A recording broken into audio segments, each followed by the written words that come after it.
The case would have gone cold if it weren't for the greed of two of the thieves. You see, later that year, two of the thieves were captured in another bank robbery, Joseph O'Keefe and Stanley Guscara. Both men were looking at many years behind bars, so they began to beg their previous partners for money to help pay for their lawyer fees. But they were rejected and were sentenced to jail. After serving his time, O'Keefe was released, only to be arrested once again. And just like before, he requested money from his previous partners, this time claiming that he didn't get his fair share in the Brinks robbery. But again, he was rejected. So O'Keefe threatened to testify against his previous partners unless he got some money. Soon after his threats, O'Keefe was shot multiple times by a hired hitman, but barely survived. While recovering in the hospital, FBI agents approached him, making a deal to testify against the men that tried to kill him. O'Keefe testified in court, explaining in great detail on how they managed to pull off the Brinks robbery, and all of his previous partners were sentenced to life in prison.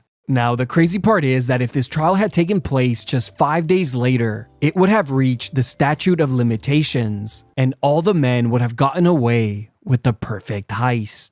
Number 6. The Lufthansa Heist. One of the largest heists and perhaps the bloodiest in history was the Lufthansa Heist. In the middle of the night on December 11th, 1978, 6 men broke into the Lufthansa's airline cargo terminal at New York's John F. Kennedy Airport. The men quickly made their way to the airline's vault, stealing $5.8 million in cash and $800,000 worth of jewels, a value that would be worth around $32 million today. No bullets were fired, nobody was injured, and the heist only took an hour to complete.